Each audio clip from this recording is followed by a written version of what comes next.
Hello everyone and welcome back to GPVWC. This is round 12 of the championship from the Autodromo Nazionale di Monza, and we are going to see some real Temple of Speed action today. The highest average speed of any Grand Prix circuit on the calendar, over 150 miles per hour. And that should make qualifying an especially interesting affair. We are now about to start the first flying laps of the qualifying session, as you see in the background there. We've only just started it, you've missed nothing, and we have 13 and a half minutes now to declare or to determine the fastest drivers around the fastest Grand Prix circuit that there is. Alongside me is Ross McIntyre. Ross, hello, how are you?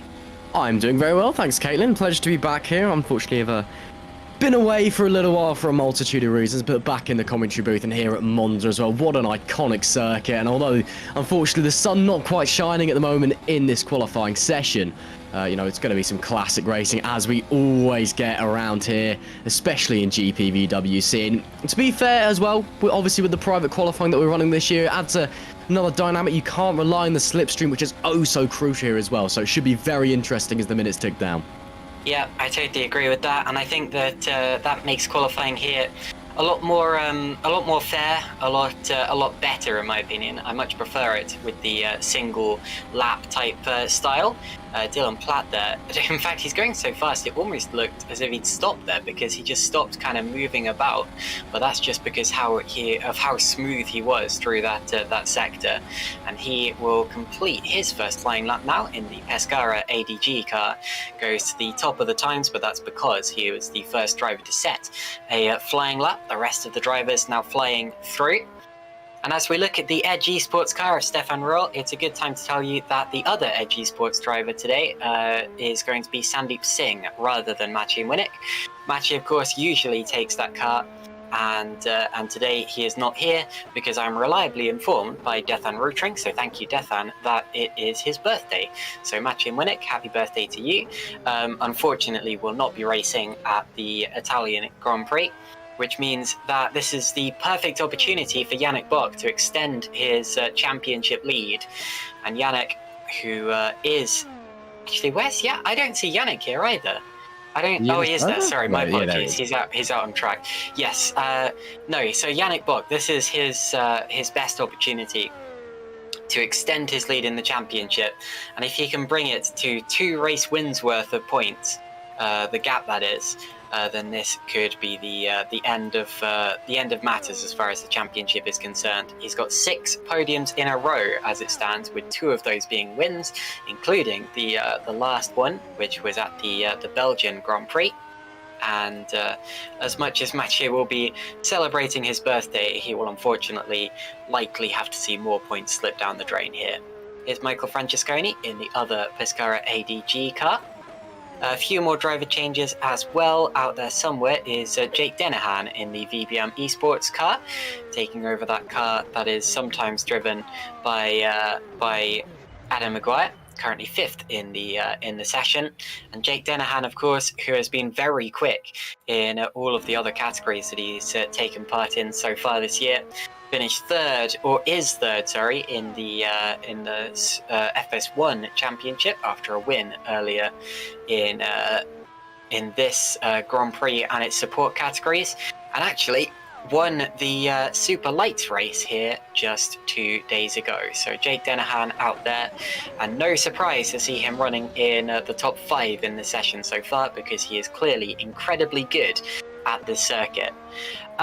Russ, another thing to consider about this.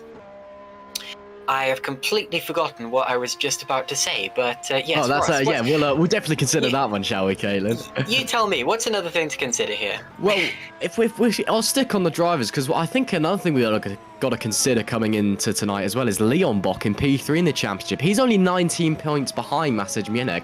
A good result here could catapult Leon into 2nd place, make it a 1-2 for Evolution in the drivers. Of course, they're still leading the way in the constructors as well. Leon, obviously, he's been very much playing second fiddle to his brother Yannick for the majority of this season. Yannick's just been on fire. Leon's had a bit of bad luck here and there, but he's racked up a few podiums, been close to a win a couple times as well. Maybe tonight's their night for Leon, who knows? But again, catapulting himself into 2nd in the championship, that gives him a really good, advantage. Obviously, after that DNF last time out for Yannick at Spa, it suddenly created a whole new dynamic. Suddenly he's 30 points, or 31 points rather, behind the championship lead, and suddenly there's a battle for 2nd on the cards. And of course, well, anything could happen in sim racing. It usually can. That could very much be flipped on its head. Who knows what could happen tonight as Yannick goes to provisional pole by 0.5 of a second there. A very nice lap, and it's an Evolution front row lockout at the moment with a little under 9 minutes left to go as well. But my eye's going to be on Leon Bock, I think. And I think, what do they do if they seem to have the pace at the moment? If they're running 2 in the race, who gets priority? Does Yannick get priority for the championship? But he's already a win ahead of his main rival, who's a no-show again tonight. So maybe Leon gets priority to try and help him in the battle for 2nd. Who really knows? So I think that's going to be a really interesting fight to watch out for. As Stefan Rolt, strong 1st sector, but 2nd sector unfortunately a little bit down. So he's going to have to rely on the straight line speed. But judging from those sector times, that's the setup that he's gone for. So let's watch him down on the run into, I believe it's now the Michael Alboreto corner. It's not Parabolica anymore. Yeah, it is, but I'm still going to call it Parabolica anyway. No offense to Michael Alboreto. It's just it's a bit more catchy to me anyway. But rounds the final corner, comes to the line. Does he go to the pole? No. Goes to 3rd, but Oh, and that's Matthias Moose without a rear wheel, and he's well, that's not how a Super League car is supposed to be driven. I can tell you that much. He is going to struggle to get it back to the pits here. I think that is session over for Matthias Moose. I'm surprised that he was still running in the first place, as Thomas Harvey now pits, despite setting a purple first sector. I've remembered what I was going to say before now, as we've had Thomas Rock having a shunt out there as well. Those two accidents completely unrelated. Single person qualifying also means that the drivers can't hit each other, obviously, as Daniel Stepkowski goes up into 4th position now. Demoots Matthias Moose, who is still attempting to get it back to the pit lane as we speak. But yes, what I was going to say before is that despite the fact qualifying here is often very exciting because it's so close, it's actually probably not particularly important here compared to the other races of the season, because Monza is a circuit where you can overtake, and even though DRS is historically not very active, or sorry, not very useful here due to the small rear wings that the cars run anyway. The slipstream means that drivers stay quite close to each other, and the heavy braking zones mean that if you can start an overtaking maneuver, you can often get it done. So you can make overtakes here, and we will be seeing a lot of those today, and it means that where you qualify here is just an aid rather than a I mean, I guess it would be an aid anyway, but it's a bigger, a slightly less of an aid than it usually would be. That is absolutely okay though, because it is still important to get as far up the grid as you possibly can. As Ruben Machete comes back into the pits, he's another driver making a one-off appearance there in the green stripes, despite the fact, of course, he has been driving in as many Super League and Super Lights races as he's been allowed to do so far this season. Jannis Volburn in the Holland Racing Team car, rounding the Curva Grande there, and breaking into the second of the 3 artificial chicanes, one for each sector on this track. Oh, and spins it into the barrier. Ross loses his front wing, but so long as he can get it back to the pits, he will be able to go again. Yep, still 5 minutes left in the session as well, so not too bad, but a big shame there. You know, when you're out there pushing as hard as these guys are, it is a very fine margin between, you know, success and failure. Failure being going the wrong way, meeting the wall, etc., etc. As we're on board with Jake Dennehan now, negotiating Ascari, trying to hustle the car through. Again, it's quite clear that the order of appealing today. It seems that the top guys preferring a much lower downforce setup than those perhaps a little bit further back in the field. So coming through that tight and twisty middle sector, you know, looking at the Lesmos, looking at Ascari, going to be quite difficult. Dennehan doesn't improve on that lap, stays in P8, but still time for him to improve as Yannick Bock there, a purple middle sector. Okay, can he increase his advantage at the top of the timing screens? And yes, he does. Wow, a superb lap there from Yannick Bock. 2 purple sectors. Takes him a 10th.5 clear of teammate and brother Liam. And that is a monster lap from the championship leader. But we still got 4 minutes left, Caitlin. Can anyone respond? We'll just have to wait and see. Matthias Moose. Matthias Moose now with a purple middle sector. Okay. And remember, he was the driver we saw in the barriers earlier on. I am quite shocked that he's managed to get that car back to the pits. I hope he's done that legally and hasn't escaped back to the pits. But actually, looking back at the replay, he absolutely has done. So great work from Matthias Moose. And if he takes pole position here, or one of the higher positions, that will be an exceptional work. Goes up into 4th position there, so on the 2nd row of the grid. And that's a car that we saw missing a rear wheel earlier in the session. Normally, these cars can't even run if they lose one of their rear wheels, but Matthias Moose has managed to get it back to the pits. He's managed to get it back onto the track once again, and he's running in 4th position as we speak. Evolution Motorsports still 1st and 2nd. It's Bock followed by Bock, and Leon actually with only 6 thousandths of a second, or 3 thousandths of a second. That's Machete off the road. Yes, sorry, what I was going to say is if you believe the timings you see on the top left, it's 3 thousandths of a second that separate Leon from Stefan in second for 2nd place. The other Edge Esports driver is also in the top 10 now, Sandeep Singh into the top 10. So a very good effort from the reserve driver. And the only driver out there currently not attempting a lap on the softest set of tyres, the soft tyres, is Michi Hoyer, who's come back into the pits. He was on the medium tyres, so whether he'll put on a set of softs to go for a quicker lap towards the end of the session is yet to be seen. Everyone who qualifies outside of the top 10, as always, will be allowed to start on whatever tyres they please. Is Giordano Valeriano setting up for another lap? And also out on the track now to set up for one final flying run. Panzer, Shepard, Stepkowski, Raw, and the two box. So a lot of the top half of the grid now out there and getting ready for one final attempt at the pole position. Let's see what Giordano Valeriano has in his drawer. Anything left in the back pocket for the Musto GD Esports driver, making his way through Curva Grande. Sparks shooting off the floor of the car. Even with such a low downforce setup, these cars just being forced into the ground. And unfortunately for Giordano, it is not a very strong first sector. He will have time for another lap, though. He's still got time to make it round, so it's all good. And yeah, running into the gravel is not an ideal move, and that is also not an ideal move. Shades of Heikki Kovalainen there back in the Lotus days, if any of you remember your early 2010s Formula 1. So I think it's safe to say that lap we can park it for a minute. Robin Pansar, though, fighting in that top 10, 4/10 off the pole position currently, and only a little bit off of his personal best in the first sector, but again, running wide through that first Lesmo. It is a very, very tricky corner. It's so much tighter, so much longer than you think it is, and so easy to get sucked out into that gravel as he makes his way. Coming into the Ascara chicane now. Front end pivots pretty nicely and gets through pretty cleanly. But just been told now, yeah, it will be an Nevada lap, so guess not for Robin Pansar. Maybe Chris Shepard? I don't know. Anybody? No. Okay. Anyone want to set a good lap time? Apparently not. We've got a few more laps to come, especially from the leaders. Royal's first sector is down. Actually, it's up on the top time. It's down on his own personal best. So Royal can go even quicker than that, using all of the track and nearly slightly more in the middle sector. That was perfect there. That was inch perfect in the second Lesmo.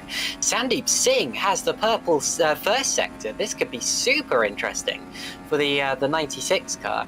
Filling the shoes left vacant by Maciej Winnick, and I'll be interested to see what the rest of his lap has to offer. Denahan's quick, Stepkowski's quick out there, although not quite as quick as the two drivers I've just mentioned. Buck's second sector is good. Royal's second sector is good, although not quite as quick as Stepkowski. So Stepkowski now with the purple second sector, Singh with the purple first sector.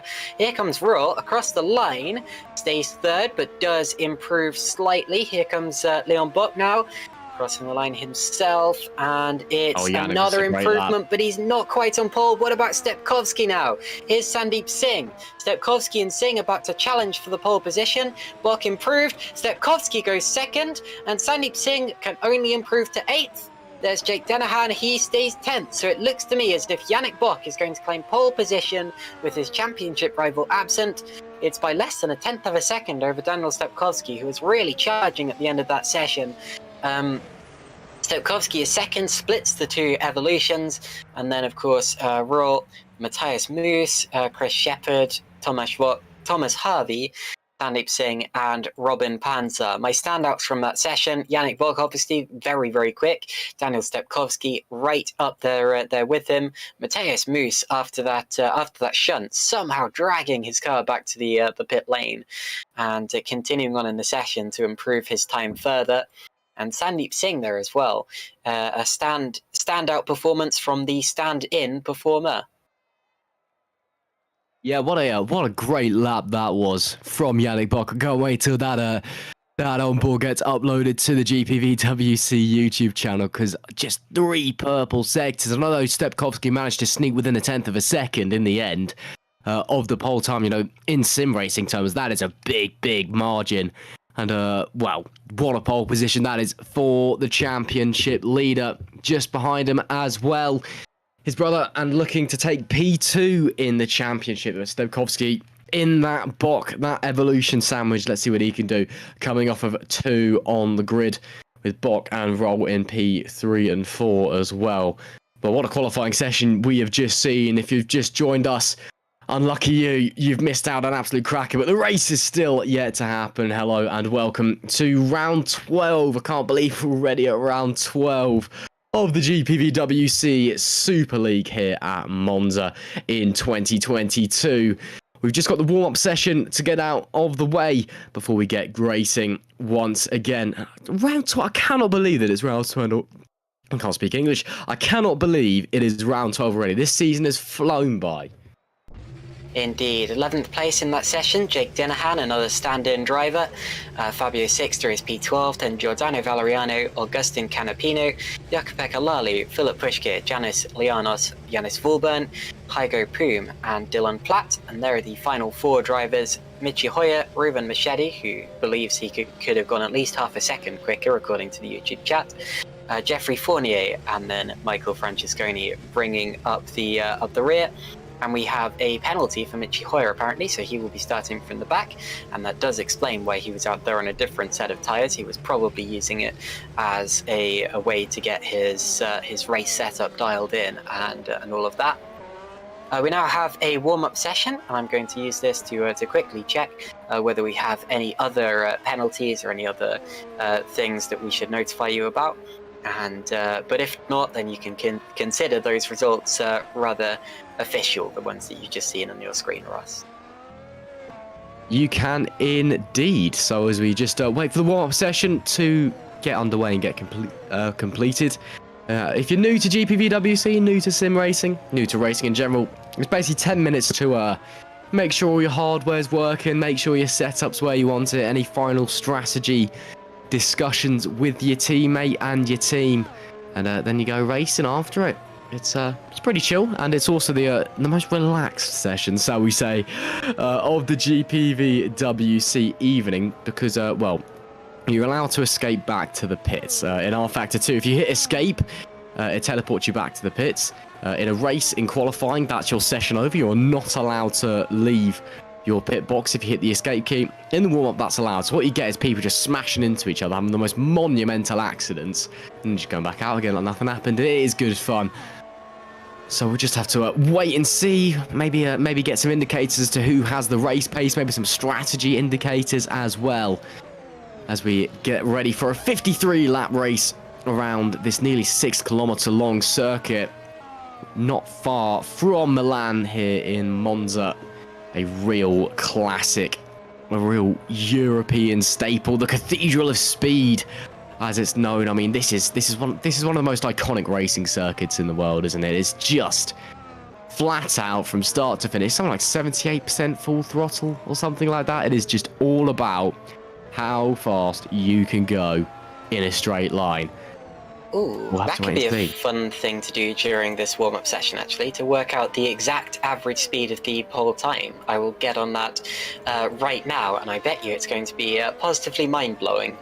The only penalty that we have for this round is the one for Michi Hoyer, so luckily no further penalties, and that was apparently for a turn 1 collision at the last race. And he has been given a 20-place grid penalty here, which means that basically no matter what he could do in qualifying, he was always going to start from the back of the grid. And even if he'd qualified in the top 4 in this session, he would still have started from near the back of the grid. So he's thought, well, why not just use this as an opportunity to have a little bit more practice, run on the tyres I'm going to start the race on. You know, why not, I suppose.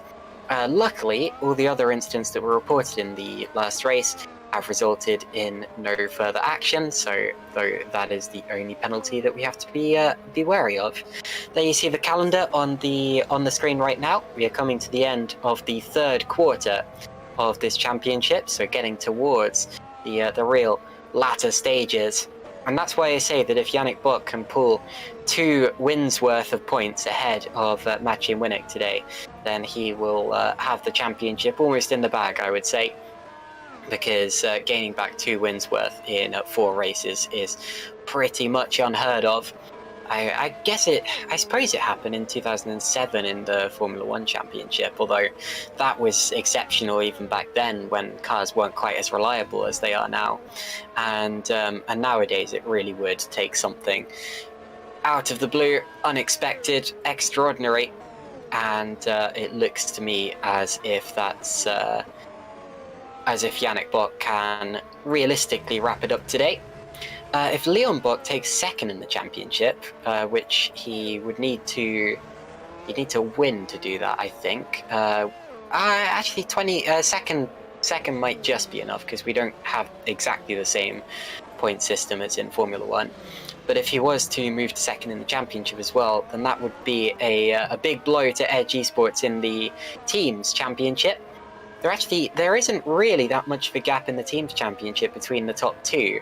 There's fewer than 50 points between them, which still sounds like a lot, but when it comes to the teams championship, where you have 2 drivers in each race, that can actually be gained back with just a few mistakes. And as a result, I feel like Evolution getting their 2 drivers in front of both of Edge Esports' drivers would be the first real breakaway in that particular championship. And don't forget that it wasn't really that long ago when Edge Esports were leading that. Evolution got their first win as recently as Canada, and then have won several races since then. Edge Esports were the dominant team up until that point, winning 3 races in a row with Maciej Winnick. And then don't forget as well, at the start of the year, VBM Esports were the first team to get 2 victories, and they haven't won since then. They haven't won since Australia. So it really does come in swings and roundabouts in GPVWC. And the team in third in the championship, Holland Racing Team, hasn't had a single victory yet, so look out for them. Yeah, we'll have to wait and see what's going to happen here at Monza, of course, but anything can happen. And well, you say the championship's wrapped up, but again, anything can happen in GPVWC, and we've seen time and time again that it does, so we're just going to have to wait and see what happens as we enter the final phases of the season. Singapore, Japan, Mexico, and Brazil to follow. But tonight, it's all about kilometers an hour. It's all about that straight line. We're in Italy. We are in Monza. And oh boy, what a track this is. And well, of course, I have to say that I hope we keep it clean through turn 1. I feel like we should get the obligatory that out of the way. I'm sure it'll be absolutely fine. In reality, I've seen time and time again in GPVWC that it's really clean through turn 1 usually at Monza. So we'll have to wait and see down at Rettifilio chicane. But yeah, anything can happen. All eyes on Yannick and Leon Bock. Those 2 are the ones to watch tonight in the Evolution cars. But Stepkovski's in there as well. There's a few drivers up there on the grid that they're in good positions, so we'll have to wait and see. We will have to wait and see what is going to happen here tonight. Well, yeah, 53 laps, 5.793 kilometers. It's Monza. Not really much else to say, is there? Let's go racing, I suppose. Okay, so the average speed of the pole time was 260.69 kilometers per hour. Let me translate that into miles per hour as well, because even though we run on the metric system here, for some reason my brain does not really fathom the kilometers per hour. 161.98. That's fantastic stuff there from the GPWC drivers and the GPWC car. That's got to be one of the fastest laps ever recorded anywhere on a circuit with braking zones, and really quite scary speed. I think, whoa, as we see a big accident going on there for one of the VBM esports cars. I think one of the only reasons that this track is actually allowed to be this fast is that most of the speed comes in a straight line. It's a very start-stop sort of circuit, and if we were picking up speeds like that on circuits with a high proportion of sweepers, then I think it would be quite dangerous and wouldn't really be allowed to continue on like that. Of course, the danger is if the drivers have a car failure or something out there while running at 160 plus miles per hour, that could still be quite dangerous. But the Armco barriers do a good job of deflecting the cars and making sure they don't come to any sudden stops. This circuit is one where you really have to be good with your racecraft, because it's so difficult to break clear of your opponents. They have your slipstream, they stick behind you, and as a result, you will probably have to go wheel to wheel with other drivers at several points during this race, and often for position. And it means that it's all going to be about who can brake the latest and who can be the bravest into some of these corners. Not necessarily about who can be the fastest around a lap, although that does, of course, help. And that's one of the points I was trying to lead on to earlier when I was talking about how qualifying here doesn't matter quite as much as it would in another circuit, although I kind of lost my train of thought at the time. It's all about racecraft here, and making sure that you can go side by side with someone and come out on top every time. Another thing to, of course, to think about as well is that DRS. It is, it's just brutal around here, isn't it? You've got that long front stretch, and then you've got the run down to Ascari as well. And back in the day, in Formula 1, when you could use DRS wherever you wanted, and they used to try and use it around Curva Grande as well, which is just too much drag reducing. Stop it. But yeah, no, the threat of the DRS train is very real. And of course, it leads to plenty of overtakes down into Retifilia chicane. But as you say, Caitlin, just really, really hard to shake the cars behind you, because all they got to do is just stick within that 1 second gap, tuck him behind you down the straight, and this is so long, it's so fast, they just breeze right past you. The DRS is brutal in some ways and not in others, as we now have the checkered flag on the warm-up session. Of course, DRS stands for drag reduction system, and at this circuit, a lot of the drag reduction is already done by the teams, as the drivers don't want to run that much rear wing angle or that much front wing angle for that matter. So there isn't really that much drag to be reduced, and as a result, a physician will tell you that, or a physicist, sorry, will tell you that the DRS here is less effective than at other circuits. However, it's also brutal in the way that the top speeds here are already so high that when you do remove that little bit of extra drag, the car can go even faster, obviously, because physics, and can reach speeds that it really can't reach at many other circuits, save for, say, the end of the straight at Baku, potentially. And those high speeds can be so tricky, because especially with the heavy braking zones here, down into turn 1, if you come into that slightly faster than you were expecting, and you brake at the same point, which is what your brain wants to do, then it's so easy to just overshoot it. So even though DRS doesn't really affect the cars as much as you would expect it to, it still affects the drivers in some way and the drivability of the cars. But anyway, less jibber jabber. The drivers are now in the race session, and it looks as if that they are about to go underway for the formation lap. And then, of course, 53 laps, a full Grand Prix distance around the Autodromo Nazionale di Monza. Let's go, Russ. Indeed. Shall we get going? Cars jumping onto the grid now. And then, as Caitlin said, formation lap. Just the one. Just a chance to get the drivers, warm the tyres up, warm the brakes up, cool the engines down, make sure the conditions are all as they wish, and then, well, it's the 5 red lights, and we go racing. It will be Yannick Bock starting from that infamous pole position. Alongside him, Daniel Stepkowski. Liam Bock starts behind his brother with Stefan Roll in P4. He's been looking for some good results recently, has the reigning champion. Maybe today will be the day. Matthias Smooth starts in P5 with Chris Shepherd in P6. Row 4 is Thomas Voch and Thomas Harvey for the E-Team Hard and Holland Racing Team. A great session there for Voch. Sandeep Singh is P9 with Robin Pansar squeezing into the top 10. Jake Denhan is 11th, and Fabio Sixter for Scuderia Brasilia starts in 12th. A great qualifying for him as well.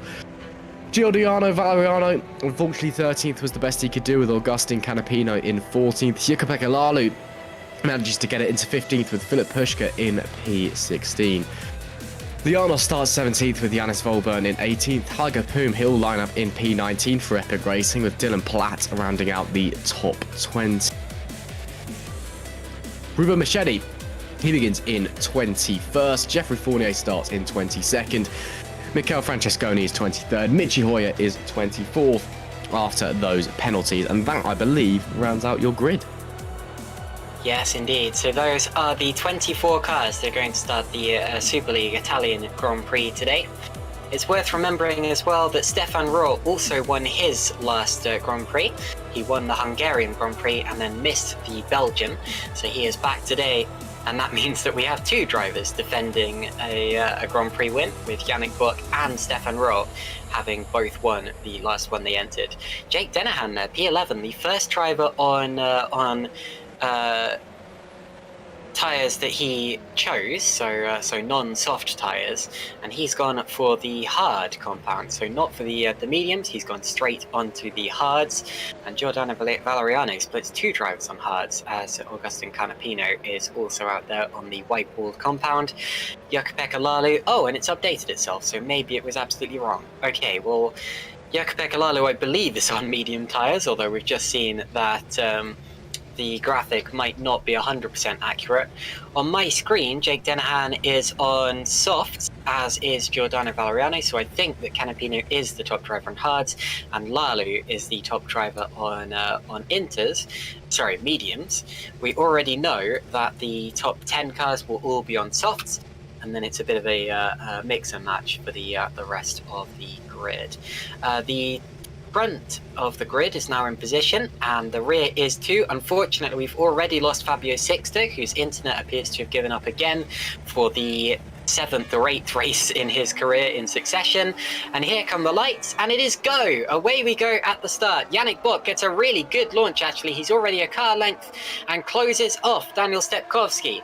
So Yannick Buck leads the race into turn 1. Daniel Stepkowski has nothing to say about it. Here comes Leon. There's a slight touch and more contact with Mateus Moose, and they make it around. They just about make it around. At the back of the field, someone's wing's been sent wayward, so someone has lost their front wing at the very start of this race, and it's Augustin Canapino. So Canapino lapping with no front wing as we speak. Rohr is back up into 4th position, so it's Buck, Stepkowski, Buck, Rohr and Moose. And then Sandeep Singh making up a place as well. Oh, and he's lost it again, I'm afraid. So he was up to 8th. He's back down into 9th position. He was going side by side with Thomas Harvey down into to that chicane. And there's more drama, and someone else, Giannis Lianos, has lost his front wing. So 2 front wings off, 21 remain, Ross. Yeah, there's a bit of a kerfuffle going on there, coming through the Lesmos, and look at that, drivers onto the grass on the run into Ascari. Oh my goodness me. Well, they say that the rules go out the window on the first lap, and despite it being clean for the majority of the field, some of the field encountering a few issues as Chris Shepherd tries to duck into that slipstream of Thomas Vock. No DRS yet, it's just all about getting that momentum out of the corner. Here we go then, and actually Chris Shepherd already looking to the inside, but backs out of it because Thomas Vock is going for his own move. So Thomas Vock to the inside. Oh, Matthias Moose, I didn't think he expected him to be there until he turned in, as they all bunch up on the back of the Rettifilio chicane. And now we see Chris Shepherd trying to have a look to the outside around Curva Grande. If he can hold it here, this would be a phenomenal move. Neck and neck on the run into the left right. Who's on the brakes? Oh, that is superb from Chris Shepherd all the way around the outside at your Curva Grande to the inside for the Variante della Roggia. Brilliant, brilliant, brilliant move. Really nice stuff. The Pescara drivers having a bit of a scrap further back, and we may see the same from the Red Archer drivers soon, because Shepherd is now right up with his teammate Matthias Moose as a result of that overtake. So Buck now leading. There's about 0.4 of a second between him and Stepkowski. He really did get away well, actually. Normally we see drivers getting away slightly better than those alongside of them, and then having to finish it off in the braking zone. But Buck, almost as soon as the lights went out, was already a car length ahead of Daniel Stepkowski, and as a result, he is easily in the lead of the race. Stepkowski not letting him get away though, and is still quite close to him. Remember, DRS will be active as of this next lap. It won't be active as they cross the start-finish line. Oh, look at this! And that was Stefan Roll taking a look at Leon Buck, looking racy, and Jake Dennehan is fending or attacking actually Sandeep Singh, two of the stand-ins, having a fight further back. Now, DRS is active as of the next DRS zone, which is just coming out of the second Lesmo, and that will be the first real opportunity that Daniel Stepkowski has had to get past Yannick Buck since the start of the race. DRS not hugely effective here, although the slipstream absolutely is, and Daniel will still be using it to his advantage. Out of the Lesmo they go. DRS open for the very first time in this race. Stepkowski getting closer. Buck hugging the curb tight as he went around that little kink there to make sure that Stepkowski got slightly less toe than he otherwise would have done. Now we have a unique section of the course. We have a long straight leading into a sweeper, leading into another long straight. So if you can hang on through that sweeper, you can use the momentum built up on the first straight to give you a good slingshot effect. And when he opens that DRS as well, this is probably, well, it is one of the longest DRS zones on the calendar. Starts quite late actually, starts after the finish line, but extends all the way down into the braking zone here for turn 1. And Yannick Buck maintains the lead as they stay single file behind. A DRS train potentially starting to form as Jeffrey Fournier there makes a move on Reuven Machete for P16. But yes, up in front, Stepkowski not able to get past Yannick Buck just yet, and we do have a train that extends all the way down the field. Yeah, Stepkowski just not quite close enough this first time by. You kind of really want to be within about 3/10 of the driver in front. It doesn't help from what I can tell. Yannick Buck is probably running the least downforce of anybody out there, so he plans to lead this race from the front and stay in front and negate the effect of the slipstream behind. So I have to wait and see if Stepkowski can respond. He's now got Leon Buck behind him as well, and Rolt is following. So this front full starting to break away just a little bit from the pack behind. Matthias Smooth, Shepard and Thomas Voch still holding on there. It's starting to look like it's going to be Buck, Stepkowski, Buck, Rolt, who are going to be the contenders for this one as we come round to complete lap 4 of 53. Stepkowski looking a little bit closer this time, actually. Not the best exit out of the Parabolica, but he'll get the DRS down the straight. He'll get the run. Does he get any closer? He's closing, but not enough. He's going to have to settle for that second place. Again, just not gaining enough down that main straight. Even with the DRS, Yannick Buck must be running no wing at all, so he must be hustling the car through that middle sector. So Stepkowski, he's just got to keep with him in the middle sector, just get close and then get a good run, and pray he gets enough momentum, really. We're making it sound quite dramatic that Stepkowski hasn't been able to get past Yannick Buck yet, although of course everyone behind him also still in that DRS train as someone jumps across the chicane in the background. But more importantly for Daniel, he has got Yannick worried. Yannick is trying to break the toe at every possible opportunity. He is weaving the car, only slightly, but enough to be notable. And Yannick clearly knows that Daniel is there, and clearly knows that he himself is vulnerable. Down the straight we go now. But Daniel, of course, is also vulnerable. He has not just Leon Buck behind him, but pretty much the entirety of the rest of the field.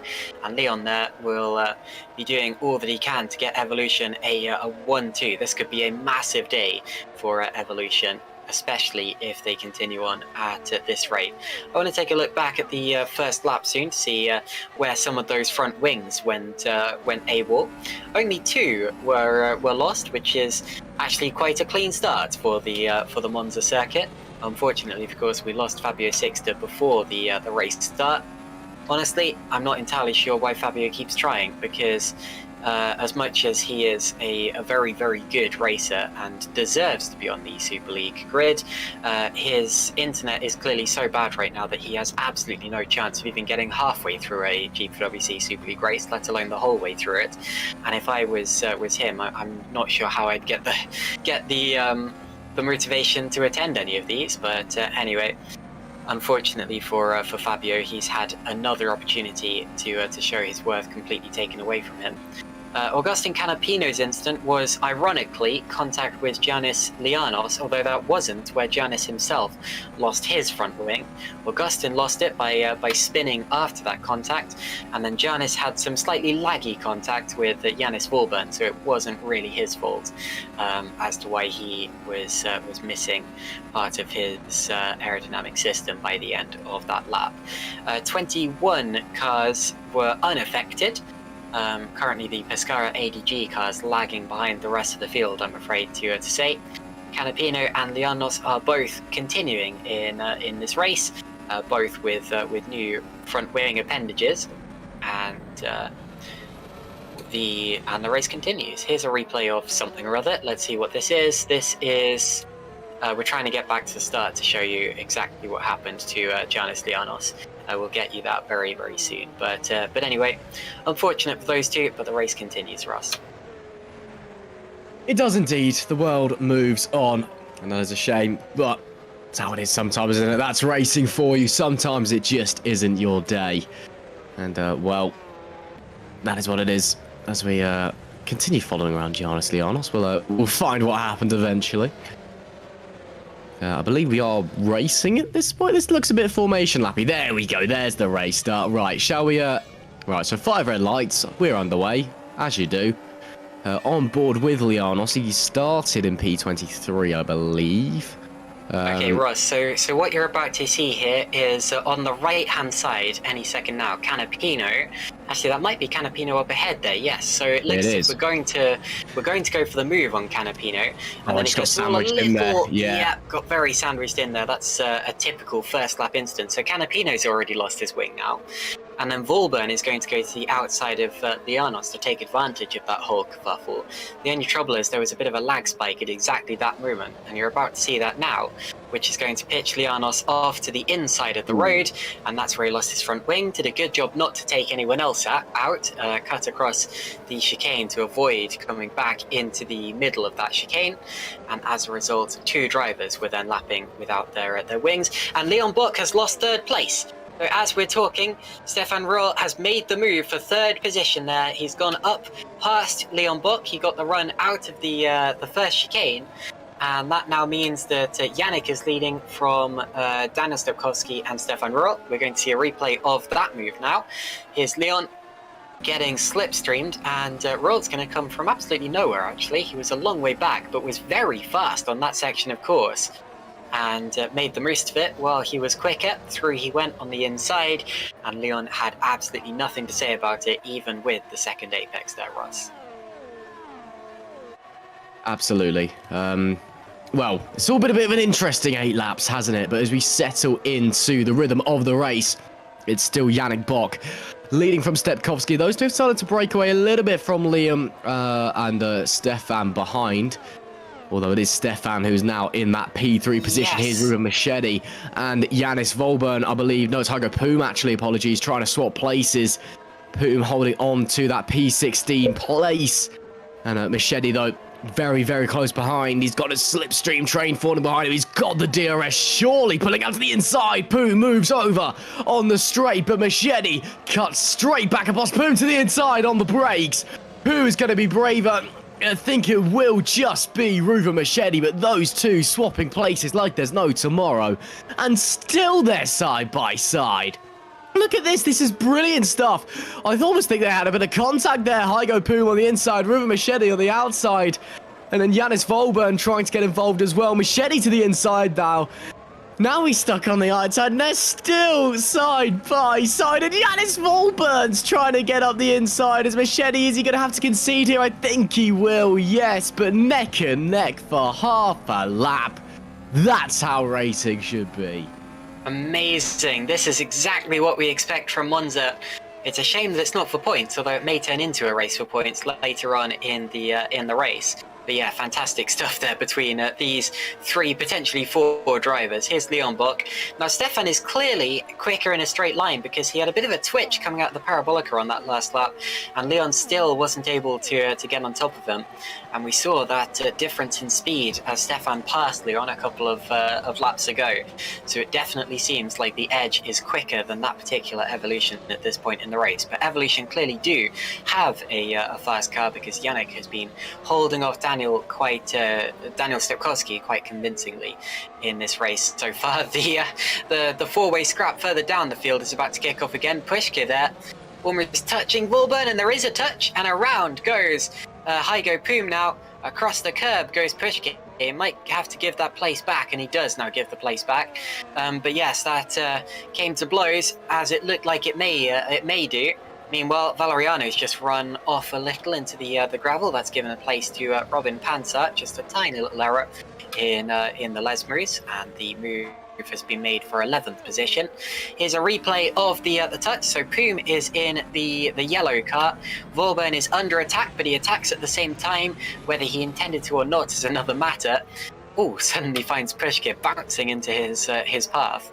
And a lot of the collisions we've seen so far in this race, Ross, have been completely racing incidents where drivers have just been sandwiched, or they've found themselves in an awkward position and haven't quite been able to get out of it cleanly.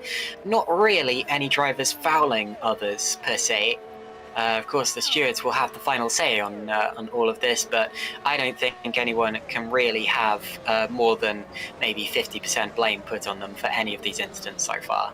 Yeah, I'm going to agree with you for that one, as we see Mitchie Hoyer already up to 12th there. A flying start for the German.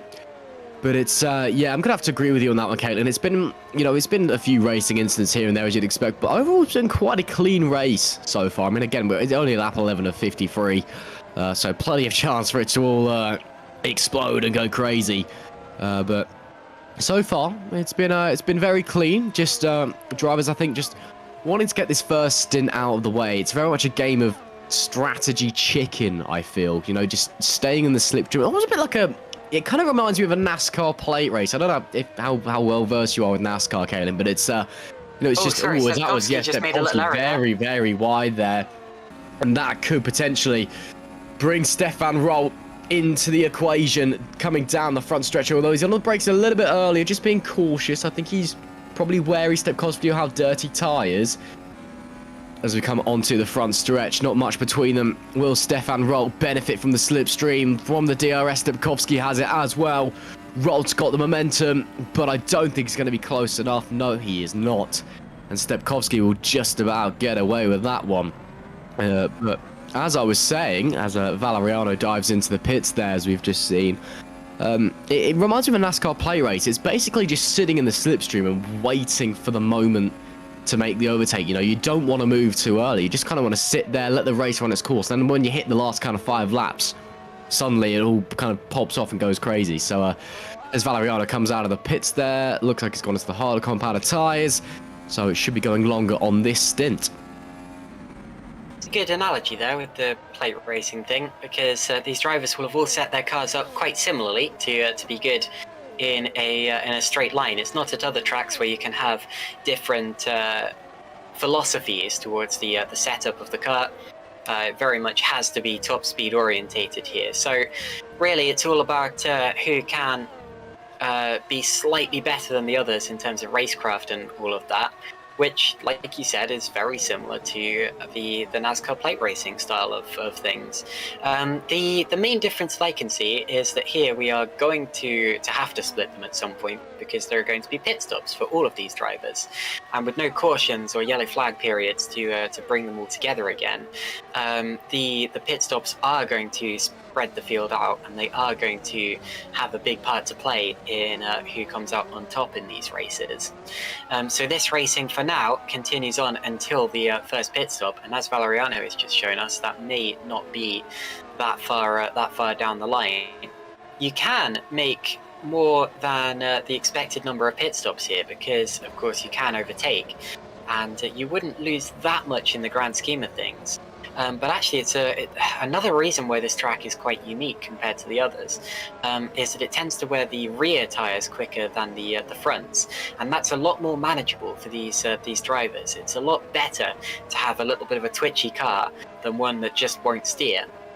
And as a result, you often see drivers just not really worrying that much about tyre wear and going for 1 or 2 stops, not even thinking about the potential of a 3-stop strategy. So definitely keep that in mind. It should be a relatively straightforward 2-stop here today, but these drivers have definitely have some options to play around with, as always. Yeah, I mean, we say it should be, but frankly, knowing these lot, anything's possible, isn't it? 40 laps left remaining, and it is Yannick Bock still leading the way, and that is Stefan Rolt from P3 into the pits, so he's bitten the billet first, the first of the front runners, and is that Leon Bock right behind him? Yes, it is. So a battle for P3 out on track. Who's going to win the battle of the virtual pit crews? Oh, Rolt's got to have repairs. Rolt takes on some optional repairs, and Leon Bock is going to beat him out of the pits. And I don't know about repairs, because I mean, I don't think he's had any contact with anyone. It may just have been the evolution of spec quite heavily into the pit. Oh, contact there, out on the road. Yeah, sorry. It may just be that evolution of spec'd into having quicker pit stop times, but that was quite a lot quicker there. So there may have been something. Now we have River Machete going to the outside, and that's on Philip Pushkit. And yes, as Szymon Frelik, our broadcast director, has just said, whoa, that was a bit bumpy over the sausage curbs there. Those are some nasty sausage curbs, as we've seen in real life a few times. Francesconi now passing him, taking advantage of all of that. But yeah, maybe he accidentally unselected his pit box or something like that. There are a lot of reasons why his stop might have been slower, but Yannick Bock now into the pits, so Daniel Stepkowski will temporarily take over the lead of the race, and we'll watch to see where Yannick comes out in relation to his teammate. Also in now are Matthias Moos and Tomasz Vok. So Russ, let's keep an eye on the Bock v Bock scrap. Indeed we shall. Yannick Bock coming in there, looks like he was going on to a set of the harder compounded tyres. And yes, he has. So Stepkowski then running the longest. He's easily leading there. There's a big gap between the two evolutions. So maybe the undercut not as powerful as we thought, as Matthias Moos tucks in behind Stefan Rolt. So he's actually gained a little bit of time on Rolt there, but of course Rolt with a slow stop. So I'd be expecting Stepkowski to come to the pits this lap, as we see Ruven Machete coming in as well, alongside Hygo Poom. So first pit window well and truly open. It's kind of just waiting for Stepkowski to come in now. Chris Shepherd up there as well. So as we just wait for this phase of the race to get over and done with, hard tyres seem to be the favoured tyre to be going on to. So I'm not sure if it's going to be a kind of a soft hard, medium maybe. Not too sure. We'll have to wait and see. I'm not too sure on the tyre life around here. And there is Stepkowski from the lead. So where is everyone else? Yannick's in P10, Leon's in P11, Stefan's P12. Where does Daniel Stepkowski come out? So there was about 2 seconds when Leon came out the pits. It's now about 1.5 seconds. Shepherd, Stepkowski, Harvey, and a bunch of others are in the pits right now. Stepkowski exits, and the Bucks are coming down the straight right now. They're going to be close. Through goes Yannick, and here comes Leon, and they might be side by side into turn 1. I think Leon's just about going to get the advantage, and he does get ahead of Daniel Stepkowski now. Stefan Rolt maintains that 4th position, or theoretical 4th, net 4th, I suppose you could say. There's Sandeep Singh having also made his pit stop, still coming out just ahead of Jake Dennehan. That's where he was before he came into the pits. Panzer and Hoyer, the 2 Burst Esports cars, now out in front, with Michi Hoyer making up plenty of positions since his starting position. Of course, he had a grid drop, which put him 23rd on the grid, and Panzer there still out there despite being on those soft tyres. He's the last driver out there on softs. Everyone behind him who hasn't stopped yet is on an alternate set of tyres, and Panzer think that's probably got to be quite embarrassing for him because Michi has caught him despite... Actually, no, Panzer is on softs. Oh no, of course he is. Sorry, that is what the graphic said. But yes, Hoyer has been catching him and gaining way more positions despite having started behind him and being on medium tyres. I'd say that Michi has been one of the best drivers in the field so far in this race. Here's Jake Dennehan, still on the back of Sandeep Singh. That's a fight that's been going on for this entire race so far. But yes, the biggest winner in that pit stop stage there has got to be Leon Bock. He's jumped Daniel Stepkowski. He is in 6th place in this race, and it's going to be an Evolution 1-2 when it sorts itself out. Yeah, that's the key point. When it sorts itself out, it's got to sort itself out first, doesn't it, Caitlin? We'll have to wait and see how this is all going to unfold. Of course, these front guys still yet to pit. And, well, as Dennehan moves around the outside of Francesconi there. Nice little move, using the momentum around the outside of Curva Grande. Easy as they come, of course, that corner is barely even done in the blink of an eye now. It's just flat out, use the downforce ring, how'd you go? Easy peasy. Michi Hoyer, obviously he hasn't pit yet, but he's on the back of his teammate. He has been absolutely flying from the back of the grid. Michi is a driver that he does always impress me. No, I think he's a real talent, and you know, this has been a great drive from him so far. 17 laps, and he's granted with some pit stops. He's made up to 2nd. That is brilliant. And actually, he's just made it into the lead because his teammates dived in. So Michi Hoyer lost the first 18 laps. How about that? Indeed, Panzer into the pits. So through goes Hoyer. Jeffrey Fournier 2nd, Jukka-Pekka Lalu 3rd. It's not a true last to first challenge. Sorry to burst anyone's bubble. Oh, let him have his fun. But he is still doing an excellent job out there. And you have to remember that he's not just up there because he's stayed out longer than the drivers on soft tyres. He was genuinely making up positions, and he'd made up something like 12 even before we saw the first pit stop. So he is going to be well up the order by the time this all sorts itself out. Meanwhile, a few moves going on further down the field. And David Yuntz points out something funny in the YouTube chat. Michael Francesconi has somehow managed to spell his own name wrong in the simulator, because, or at least I believe that's not how you spell it, because on the site and in the standings it's spelt differently, and I'm sure it was spelt differently last time I saw him racing as well. So he must have just inputted it wrong or something like that, unless he's been spelling it wrong for the 6 or so years before this. But anyway. Continuing on in the race, Yannick Bock, still the top driver who has pitted, only 9 seconds, less than 9 seconds, behind the overall race leader as we speak. Hoyer, Fournier and Lalu are the 3 drivers separating him from the actual race lead, and all of them will stay out for another lap's worth of racing. And Bock goes past Lalu now in the start-finish straight. Through he goes, and he's back up into the podium positions, preparing for when he is put back onto the into the lead for real when the 2 drivers ahead of him make their stop. So we'll have to wait and see how it's all going to unfold. Michi Hoyer running, I believe he might be on the hards, you know, he's running a very long first stint, but it is, he's on the medium, just been told Naira, but it will be Yannick Bock taking the net lead of the race when he does dive in.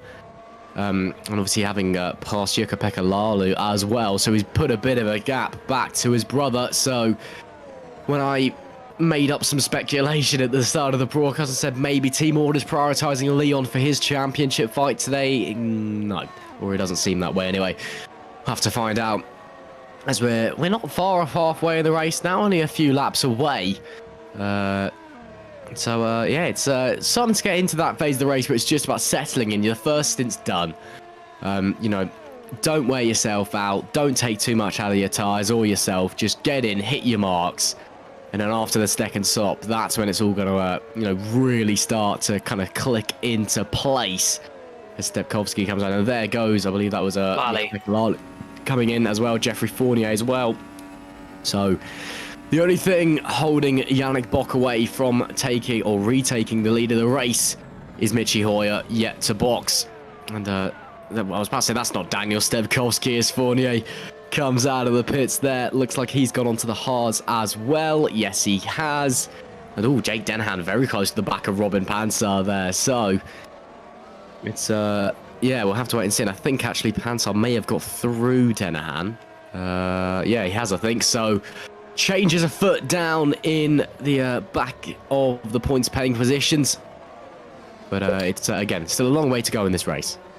It was close between the two of them on pit exit, but yeah, Panzer has just pitted. He's on the slightly fresher tyres, and Jake Denahan is behind him for real now in the net order as well as the on-track order.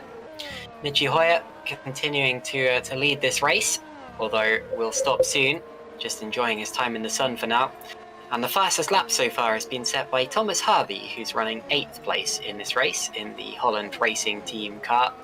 Holland Racing Team, one of the top teams in this championship, despite having done it quite quietly with no victories or anything of that nature. Hoyer now is in the pits, so Yannick Bock will retake the lead of the race. And it's an Evolution 1-2 with Leon Bock in 2nd place, 1.8 seconds behind. Daniel Stepkowski aiming to reclaim that. He is not that far behind at all. Has been in the DRS of one of the Evolution Motorsport cars since the DRS was first active in this race. Stefan Rohr is P4, then it's Matthias Moos P5, then it's Chris Shepherd, Thomas Harvey, the fastest driver out there still. Thomas Vogt, Jake Denahan and Robin Panzer are the top 10, and the other drivers in the points right now are Sandeep Singh, Michi Hoyer, Philip Pushkit, Giordano Valeriano and Jeffrey Fournier. Now looking at that graphic, my goodness, everyone has suddenly decided that the hard tyres are the ones to be on. They're obviously working for the drivers out there, because Jake Denahan is the only driver on medium tyres right now. He has just repassed Robin Panzer, but you'd expect him to, having been on the softer compounded tyre and being the only driver out there on that compound. But that's probably quite a risk, because clearly the hard tyre is the preferred race tyre today. It's maintaining its pace while still being the most durable tyre. And as a result, the drivers will spend as much time in the middle of this race on hard tyres as they possibly can before potentially ending the race on mediums. Yellow's out there somewhere. I think that all of the leaders are okay at least, and it's Michael Francesconi who has blown his engine and appears to be retiring from from this race. Oh, he's knocked out his front wing, he's had an off and just overheated by the looks of things. Yeah, it's good to see. All cool now. Shame there, though, for Francesconi. But probably the best place on the track to have an accident, because it's not that far from the pit lane. So hopefully you can get that repaired and head back out pretty quickly. This battle for ninth still raging on. Denahan from Panzer from Singh. Pretty close between these three. And here we've got a replay. I assume this is the Francesconi incident. Yes, it is. And, well, this is after the incident. This is him on his way into the pits, I presume. And that's Ruven Machete. Do give us a second. We'll find the moment in a moment. Right, here we are. Here's Francesconi coming out of Lesmo 2. He's just given way to his teammate, Dylan Platt. Yeah. So, gives way to his teammate. Please tell me he doesn't crash into them. Comes down into a Scari. And, all good through there. Oh, just nicks one of those big curves on the inside. Those sausage curves just the front right, just tagged them, and it just threw the car around. That is really, really unlucky. But again, luckily not too much damage. Won't have taken too long to repair either, and he's back out, and he's in P19 now, I believe. So he's back out on track. That is the main thing. Up front, it's Bock, Stepkowski, Roll. And Roll is not too far away from Stepkowski. And Panzer passing Denahan now up the inside, trying to retake that position. Denahan not able to get away. And this is what I'm saying about the hard tyres still maintaining their pace while being durable, because Panzer is able to keep up with Denahan. Denahan is not a slow driver. He won the Super Lights race just 2 days ago, and also won one of the FS1 races, finished on the podium in the other one. He knows what he's doing here. But Robin Panzer's hard tyres are still just as strong as Jake Denahan's mediums at this point in the race, and they will only get stronger. Michael Francesconi in the pits, repairing his front wing, and hopefully preparing to continue on in the race. The car was overheating somewhat. It looked as if his engine was expiring, but anyway, Panzer now losing time through the chicane, losing a lot of speed. probably due to the dirty air kicked up by Dennehan's car. You get slightly less dirty air at this circuit due to the reduced wings, but of course it also means you have slightly less downforce anyway, and as a result it's still just as hard to follow the car ahead of you sometimes. Panzer now gaining time on the straight, will have the DRS open, and this is where he went for the move a lap ago, but not able to repeat the feat a lap later. That's Sandeep Singh on his tail, filling in for Maciej Winnick. And if he can get a top 10 today, it would be his second top 10 finish in a row. Scored his best Super League result of his career, actually. Whoa, who was that in the background? One of the Holland Racing Team cars. It was Thomas Harvey who hit the wall, and he's off. And Thomas Harvey is in the barriers heavily. It looks as if something has gone majorly wrong on that car, because he seemed to have it under control and then lost control once again. So Thomas Harvey is out of the race. One of the Holland Racing Team cars is out on lap 25. We're going to see a replay here, but I think that there was some sort of technical issue with that car. He lost it once. He hit the wall. Now look at this. It looks as if he's got it back under control, and then he loses it again. Very weird one. It's almost like he lost brakes after that first collision with the wall, but his steering was going all over the place. I don't know what was happening there. Some kind of wheel issue? No, that is bizarre. I mean, the first instance just looks like he lost it on the exit of the corner, just got unlucky, you know, that happens. Second one... And both HRTs are out. Yannis Vorburn is also out of this race now. So the team that's third in the championship has suddenly lost both of their cars and will not score anything at the Italian Grand Prix. Well, that is a turn for the worse for Holland Racing Team, isn't it? What a shame, losing both cars within seconds of each other. Not sure what happened to Thomas Harvey, but Yannis Vorburn, yeah, just that second incident, he just turned in, a little bit too much speed in the corner, a little bit of a lateral slide going on, went to catch it, and the car just bit and fired him straight into the wall. That's Vorburn just retired to the pits, just came in and stopped the car. So maybe, I mean, he wasn't running particularly high up in this race, but I still think he could have scored points today. Anyway, big shock for HRT, and both of the cars failing to score points. Is a replay of something. This is Matthias Moos, sorry, so we're back in real time. Now, Matthias on the back of Stefan Roth's car. This is the closest he's been in a while, isn't it? He's caught right up to this chain between the leaders. Getting closer. Roth, we know, is extremely fast in a straight line into the braking zone for the first chicane. Turns 1 and 2, also known as the Retifilo, which a lot of people pronounce as Retifilio, but I don't see where the other I is. Anyway, and Sandeep Singh has now got past Jake Dennehan. So Sandeep Singh, and, well, he's got past Panzer as well. So Singh, since last time I looked, has gained 2 positions there and is running inside the top 10 quite comfortably now. Yeah, Robin Panzer getting left behind, it would seem, by not by Dennehan, but definitely by Singh, who's just moved past those 2 drivers. Yeah, I don't know where this pace is coming from for the number 96 driver. Of course, in place of Maciej Winnick this weekend, or this evening rather, it's a Thursday night. But he's flying along, and he's suddenly found a lot of pace on those hard tyres, hasn't he? Really starting to click with them. If he started to just click with the car as well, maybe, I'm not sure. And there is his teammate, and the reigning champion Stefan Roth down in P4, chasing down Stepkowski. I don't think he's going to be close enough because Stepkowski is right behind Yannick Bock as well. So just a bit of a DRS train from P2 down to P3. Yannick Bock, though, has broken the DRS to his brother, probably hoping that Leon Axe like a bit of a rear gunner for him behind, keeping away Stepkowski, Roth, and Moose is not that far behind them either. You can actually just see him there at the back of the shot. And there goes Robin Panzer, maybe having a look. No, just poking a nose, filling up the mirrors of Jake Dennehan, trying to remind him he's there. Of course, Jake Dennehan on those medium tyres. They're going to be starting to fall off soon, I would assume. But, well, we'll have to wait and see what's going to go on with the tyres as once again. Oh, Robin Panzer, that's a late move. Down, into the chicane, but he gets it done. That is brilliant. Oh, they're banging wheels. It's not quite done yet because Denahan's still there on the inside. Into Lesmo 1. Around the outside goes the burst driver. Still neck and neck. Oh, still banging wheels.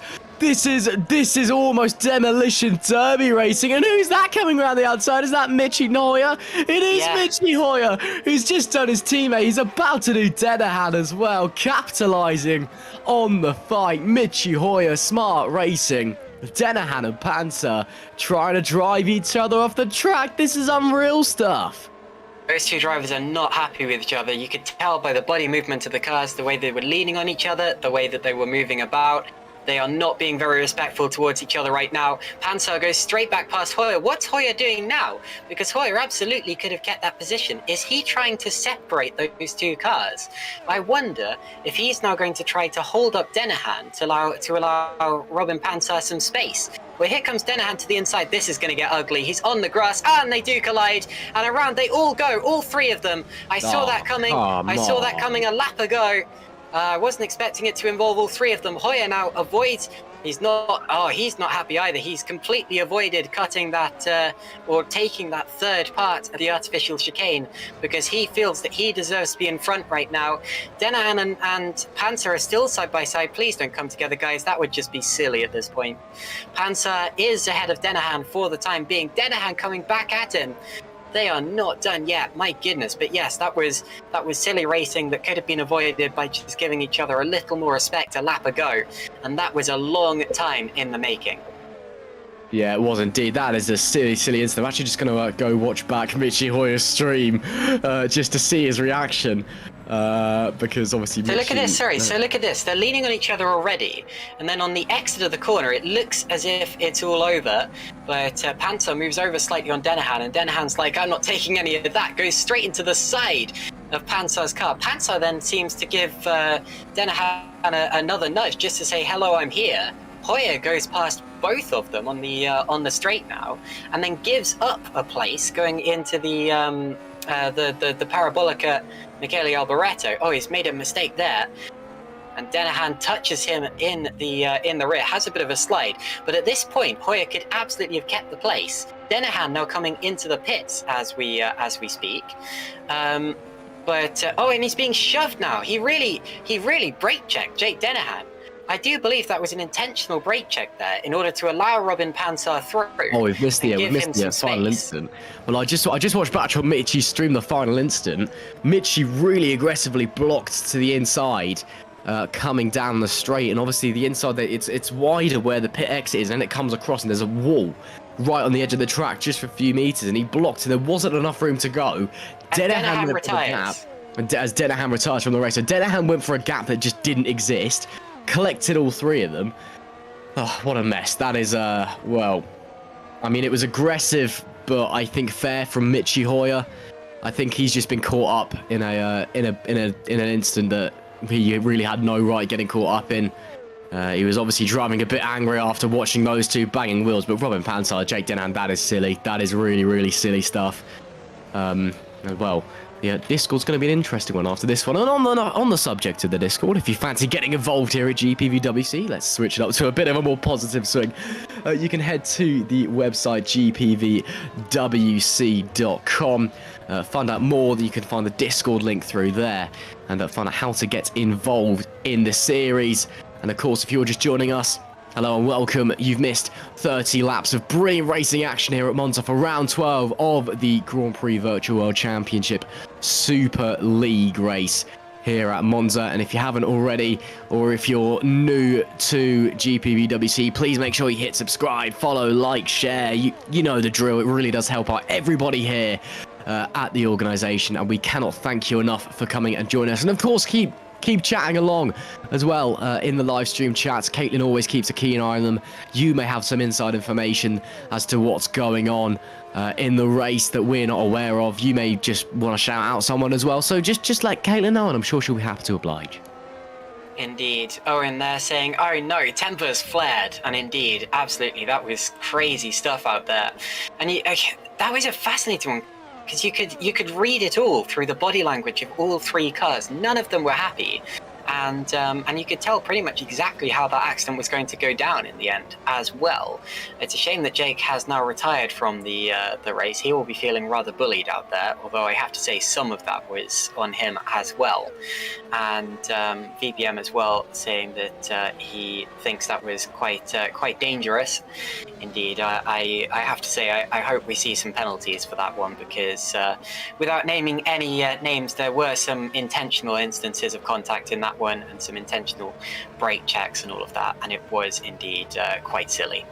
Anyway, into the pits, a couple of drivers. Philip Pushke has been in, as has the one remaining Pescara car, that's Dylan Platt.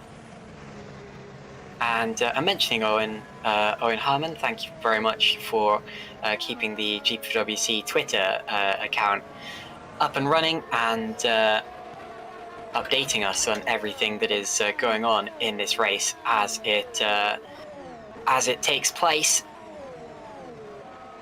Anyway, there's Daniel Stepkowski still on the back of Leon Bock.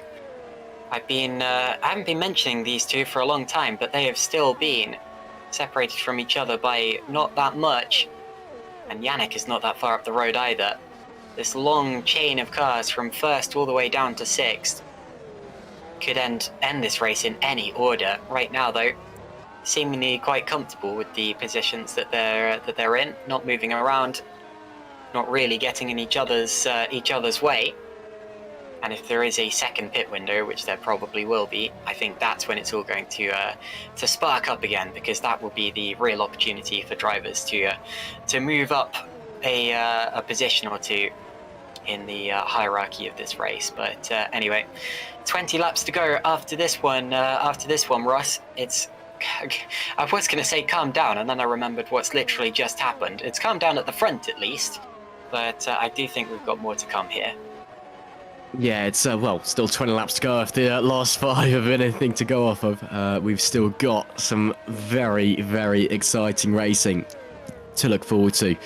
Stepkowski, he's managed to drop Stefan Roll just a little bit over the past few laps. Started to build that gap, and Roll's actually starting to fall into the clutches of Matthias Moose a little bit. So the balance of power in that front three changing. Yannick Bock's still streaking away, but he's stopped extending that gap. He seems to just be managing the race from the front, as Leon starting to come under pressure from Stepkowski potentially. And look at that, Matthias Moose gaining in the background on Stefan Roll, but not quite close enough.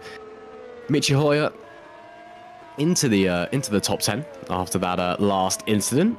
He's still running the top 10, came off the best of all 3 of those drivers after that incident, which... Well, Dennehan will probably accuse Hoyer of causing it due to his aggressive blocking. In my eyes, Michi was absolutely fine on what he did and just got caught up in an incident between 2 other angry drivers. As we get a replay, here we can see. So watch Michi. Yeah, watch Michi here. No, this is on board with Jake, so watch that. The gap isn't there. He goes for the gap anyway. He's on the grass. He comes back across and just tags Michi. Well, in my eyes, Michi's done nothing wrong there. You say that, but the gap was there, and it must have been there, because he did end up going alongside. Yeah, it was tight, wasn't it? It was very tight, but at this point he's alongside Michi Hoyer, and he's got all 4 wheels within the white line. Then he has to put 2 wheels in the grass, and it's when he comes back on that they all come to blows. He will feel that Michi was squeezing him too aggressively, especially considering what had just happened in the lap preceding that. I really think that that's one of those accidents where the build-up to the collision is just as important as the collision itself, and I do hope that the stewards will consider all of that. Speak to the drivers as well, because that's all about the drivers' mental, their headspace going into that collision, and I'm sure that they will come up with the outcome that they feel is the most deserved. There's Ruben Machete now in a battle with Dylan Platt over 15th position, but sorry, Philip Pushke, that is, over 14th position, but yeah, a clumsy crash out there, whichever way you look at it, and I have my own opinions on that I will probably not voice on the stream. Well, that's a debate for the Discord afterwards, I think. And actually, on that note, I'm just going to check the Discord and see if it's all kicked off yet. I hope it hasn't. Well, Jake Dennehan's made a comment, but Mitchy's still in the race, so he hasn't seen it yet. I won't tell you who it's directed at, but I think it's well, it's the man you're looking at right now. Well, if you fancy some Thursday night drama after some quality racing, go join the Discord. Check out the Superleague channel. It's all gonna get a bit interesting, I think. Oh, the beauty of the internet. You get to watch people have a fight in real time from opposite sides of the planet. It's great, isn't it? Mitchy, though, he's not thinking about that now. He's just set his eyes forward. He's moved on from the mistake. And now, as he gets a bit of a wobble on coming out of the parabolica, he's setting his eyes on Jeffrey Fournier. But I think he's going to be too far back and actually could be coming under attack from his teammate, Robin Panto. When I say that, he's getting a huge boost. Drives straight past Jeffrey Fournier on the run down into the first chicane, the Retifilio chicane, and that was really easy, wasn't it? Just got a huge drive with the momentum and straight through. I thought he was too far back. Well, he probably could have done it from even further back, to be honest. Up into P9, Mitchy Hoyer. Indeed. So Mitchy now up into 9th place. Jeffrey Fournier running in 10th. Robin Panzer aiming to follow through. And the timer on the screen there says that Canapino's been in the pits for over 5 minutes, but it's not true. He has returned to the circuit and is currently running. Still in 19th position, but is still running. Giannis Lianos is the other driver, not currently on the lead lap, and we're also about to lose Ruben Machete from the lead lap because he is in the pit lane as the leaders fly through. So 16 cars remaining on the lead lap in this race. 19 cars still out on the track. Fastest lap still going the way of Thomas Harvey, although he won't score a point for it, having been taken out of the race by whatever issue he had a few laps ago. And if anyone else can beat that lap, then chances are they will score points for it. You get points for fastest lap if you finish in the top 15 in this race, and with 19 cars remaining, that is quite likely to happen. 17 laps to go. We are well over the halfway point in this race now, and looking forward to the second pit window, which we're expecting to come in at just a few laps' time now. And it was at about this point. I'm going to try to make this make sense. If you subtract the number of laps from the number of laps we've done from the number of laps in total, we end up with about 16 or 17 laps, and it was on about lap 16 or 17 that they made their first pit stops in this race. So it wouldn't surprise me if we saw cars starting to make their stops now. Another thing to consider, though, is that they are all on these hard tyres, and hard tyres appear to be working very well right now. And it also wouldn't surprise me that much if the drivers found out that the tyres weren't really going off and the hard tyres were still working very well, and actually decided, screw it, let's just stick it out to the end of this race. If they stay out for a few laps longer, then I will assume that is what is happening. But I'm expecting at least a few of them to come in for one last pit stop just to see if it's worth it. Maybe some of the drivers at the back of the queue, like the Red Archer cars. Maybe Tomasz Włoch, who's outside of the top 6 as it stands, dropping back a little from this pack. Probably, I think someone's got to try it, but now that I'm talking about it more and more, I'm starting to realise that actually these drivers do look quite comfortable on these hard tyres right now. They definitely could go to the end if they wanted to. Yeah, I don't know. I mean, it's the age-old question, isn't it? One stop, two stop. Who really knows? But I think it's I don't know. I'm not good at strategies. I never have been. Let's be honest here. If anyone's familiar with my GPVWC commentary, it usually involves me getting a strategy one at least once per race. As Canapino, their new fastest lap, 122.09. Oh, but he's outside of the top 15, so he won't be getting an extra point. Yeah, I mean, they probably could go to the end. Is that beneficial? I'm not sure. No one's running on the mediums right now. The only medium runner in Jake Dennehan is gone. And is probably angrily making himself a cup of tea right now or something along those lines. So it's really anyone's guess because they all kind of stopped coming up to about lap 15. That was kind of the breakaway window. So we've been looking at what, 25 laps on these tyres coming up to. So I reckon another 10 would definitely be safe, but then to the end I'm not sure. So very much could be onto the softs at the end again. Maybe we'll have to wait and see. Who knows? I'm terrible at strategy. We'll have to find out as we continue to follow this battle for first. If they did stop now, they would be going straight to softs. Jeffrey Fournier, look at that, up 12 positions from his starting place. Some of those due to DNFs, but still, another driver really carving through this order in the race so far. I barely even noticed him, but yeah, Jeffrey is doing a good job out there. And keep an eye on him, see where he can get towards the end of this race. Across the start-finish line yet again. If they did stop now, they would absolutely go straight to softs, but with every lap that goes by, it's starting to get more and more likely that they will just go straight to the end. They're involved in this battle now, and if they did drop out of it, if they went back to the pits, there's absolutely no guarantee that they could get back in the slipstream chain again, and even less guarantee that they could make the overtake. So actually, as Panzer there appears to put two wheels on the grass, trying to get past Fournier, but anyway.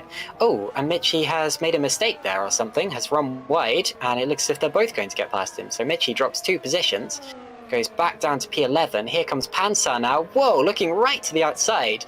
And Fournier defends the outside line, which is unusual through there. It turns into the inside, and they both run off. And they collide again. And they all go off. Even more contact between the two Burst Esports cars. And another driver out there. This time it was Jeffrey Fournier. We're going to see a replay of that. Now, before you jump to the conclusions, let's judge this one fairly. So Fournier, at that point, we're going to see it again. So Hoyer, first of all, makes a mistake. And then Fournier does a very aggressive defensive move to go to the left-hand side of the straight. Whoa, there's Panzer putting 2 wheels on the grass. And there's Hoyer's mistake. Oh, he ran straight across. It wasn't just that he ran wide on the exit of the second corner. He was all at sea for pretty much that whole duration of the chicane. So Panzer takes a look, has to brake, and goes to the outside now. They've already touched once, and on board with Fournier. I'm going to have to see that again, not going to lie, going to have to see that again. I was going to say that Fournier didn't really turn in, but then again, it could have been that Panzer turned in too early in the corner. I'll have to see it again, but I'm very willing to call that one a 50-50. It was much more contentious than the incident with Jake Dennehan, put it that way. Fournier was definitely racing them a bit more aggressively. So where does Panzer start to turn? He's already turning there. Yeah, but would Fournier have? Would he have turned in time? Would Fournier have made the apex? No, I don't think he was running wide anyway. Oh, that is just. Ugh. He was.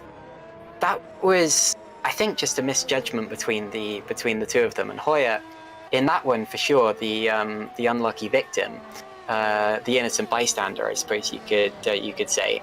And say what you like about the Jake Dennehan incident, but I think that one was a lot more 50-50, Ross. Yeah, I think I'd agree, but just Burst Esport, what a nightmare this race has turned out to be for them. It's gone from being a very strong race to just, it's 2 incidents now involving both of their drivers, both outside.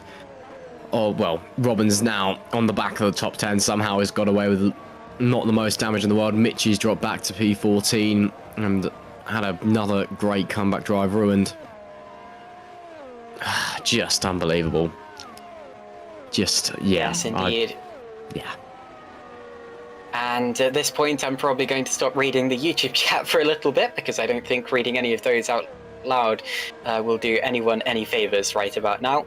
But thank you for your comments. Keep them coming in, because you are absolutely welcome to. Stepkovsky is retired. Stepkovsky loses connection or something. He suddenly disappeared from the server, And Daniel Stepkowski, who was the main challenger to Evolution winning this race, will not win it. In fact, he won't score any points today. Daniel Stepkowski for E-Team Hard retires from this race. You're going to see a replay, but it won't show much because there wasn't an accident or anything along those lines. He was following he was following Leon Bock, and all of a sudden he wasn't following anyone anymore. He was back in the pit lane. That puts Stefan Rohr now up into third position in this race. But what a shame for Daniel Stepkowski, who was doing so well and was a genuine contender to win this one, Ross.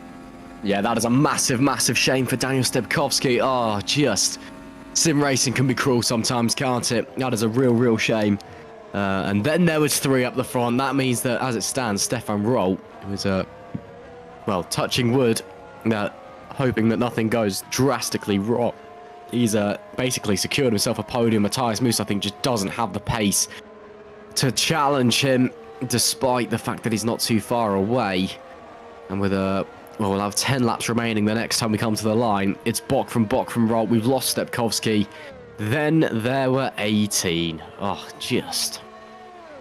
The last 5 laps have really made me consider my career choices, I'll say that much. It's been, it's not been the GPVWC's finest hour, I'll say that much. There's been silly incidents, there's been...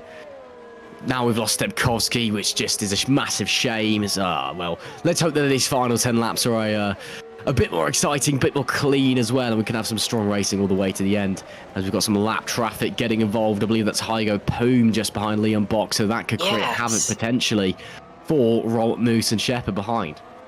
Now, Stefan is already stepping up to the challenge. He's filling the gap left by Stepkowski. He's now within DRS range of Leon Bock. And this is what I meant before about how drivers can be just as quick as the others in front of them, but can be held back by other drivers. It's all about the racecraft here. It's all about making the overtakes and not necessarily being quicker than the other drivers around you. Rohr now is in that position, and for the first time this lap he will get DRS from the back of Leon Bock's car as Matthias Moos there laps Hygo Poom. But he's got to actually pass him on the road, and that was Shepard also making the move there and getting through cleanly. Leon himself within DRS range of Yannick, although I feel that Evolution will ask them to hold position.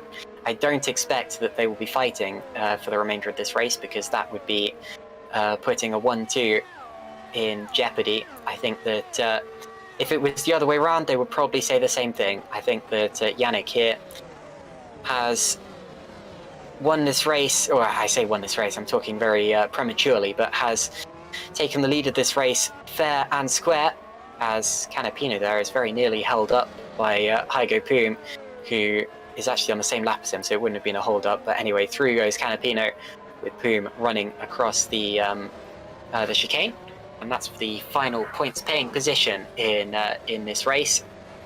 The battle is still on for second place, and if anyone's going to challenge Yannick Bock for this win, they're going to have to get through Leon Bock. They're going to have to get through Leon first, or Leon Bock first, if you like. There's Canapino and Poom fighting a lap ago, and Canapino getting the position, going through into 15th position and the final point. And remember as well that not only do Leon and Rohr have to contend for the second position, but Moose and Shepard are right behind them as well, and they can engage in a little bit of team tactics of their own.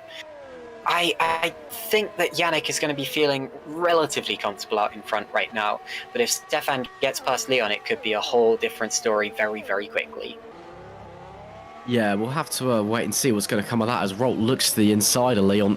Can't make the gap appear, but just trying to fill the mirrors of the Evolution driver. Tell you what, these top three have massively bunched up over the last few laps as Canapino and Poom continued to fight. Poom having to take to the speed bumps. Canapino's going to the outside. Royal's going to outbrake Leon here. He takes second, and he's lost it. Royal goes over the curbs. So Stefan he attempted to outbrake Leon, but he outbraked himself, and through into third goes Matthias Moos. So now it's Moose's chance to fight for the podium. It was very ambitious from Stefan Rolt to do it into the chicane. That's where he passed someone else earlier on in this race. We're going to see a replay of it.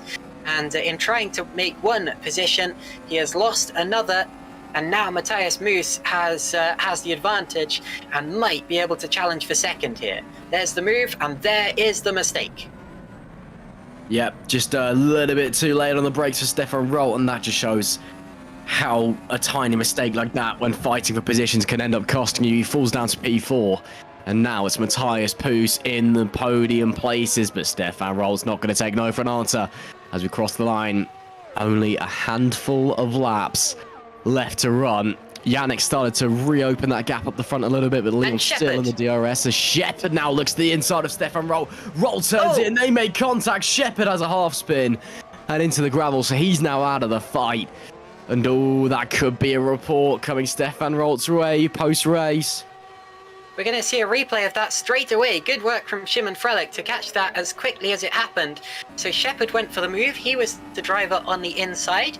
And what we now have to consider was whether Rolt turned in or whether Shepard missed the apex. We're going to see it now. So Shepard's well and truly alongside. It looks as if Rolt didn't see him. Look at that. He's not left enough room at all. And they're going to lock wheels.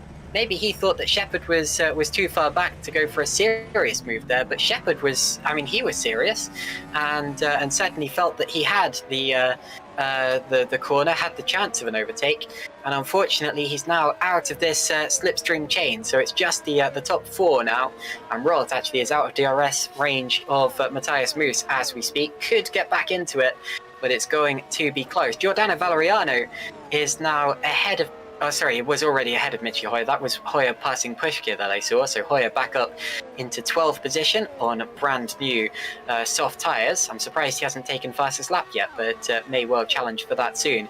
Oh my goodness, Ruben Machete has fastest lap, 1:19.814 that he has so far. That's extremely quick there. That might stand till the end of the race. And this time across the start-finish line, the top three were all separated by less than a second.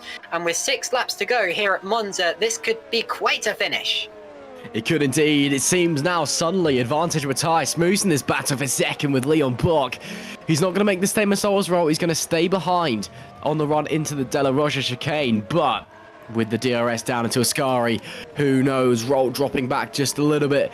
He's running out of time if he wants to get back into this podium battle. It's still Yannick controlling the race at the front from Leon and Peter. If these two start to fight, Yannick could break that DRS range and continue to dominate from the lead. But Matthias Moos, he can smell a better result there than third place. He wants to be higher up on that podium as they come round now onto the back straight and on the run down into the Parabolica. If he gets a good exit out of the Parabolica, the Michael Alboreto corner as it's now known, he could be having a look down into T1 as he runs through the long sweeping right-hander. Oh, bit of a wobble on the rear end, but he'll have the DRS. He's got the momentum out the corner as well. He's got the triple slipstream. He opens the DRS, as does Bock. Is he going to close in? Is he going to go for the move? I don't think he's going to be close enough. Does he try the look anyway? No. Decides against it, but he might have a run through Curva Grande because he's a lot closer this time. But Leon Bock, I think his tyres are in slightly better shape because he just gets so much better traction out of the chicane. And no, I think Matthias Moos this lap anyway, he's going to have to settle for third. But he's running quickly. He's running faster than Bock, I think, or Leon at this phase late in the race. And Leon, I think, is running faster than Yannick. So we could have a very, very tight end of the race here. Indeed, Michi Hoyer has now passed Giordano Valeriano, so is back up into 11th place now. And Josh Downard says, add this to a fight roster, Michi versus the entire Super League field. Yes, indeed, I'm sure some people would like to see that. Matthias Moos still within a second of not just Leon Bock, but the race leader. That is how close these three cars are, and he doesn't seem to be losing that much time in the Ascari chicane at all. Royal and Shepard are gaining back up again after their collision, so they're not as far behind as they were before. And Shepard's been gaining even faster than Stefan has here. He's within half a second of the Edge Esports driver. Onto the straight we go once again. Now Bock still has the advantage of the DRS from Yannick up ahead. Moos, of course, has the DRS from both of them. And as we go into the chicane once again, and Shepard's made a move on Rule, and this time it's clean. This time it's clean. Chris Shepard is up into 4th position, so the Red Archer cars together in the order once again. And not that far off the lead scrap. Could Shepard get involved before the end of this race? It could be Evolution versus Red Archer for all we know. Here's a replay of what's just happened with Chris lining up Stefan Rule and going to his inside. And luckily this time it appears that Stefan saw him coming. And Chris was able to make the move clean. Oh, it very nearly wasn't clean. Stefan was weaving about in the braking zone to try to discourage the Red Archer driver. It didn't work. It's now Evolution, Evolution, Red Archer, Red Archer. Yeah, I think Volt may have damage, you know. He's just been dropping back, and suddenly that pace, that electric pace we're so used from seeing from the Frenchman just disappearing.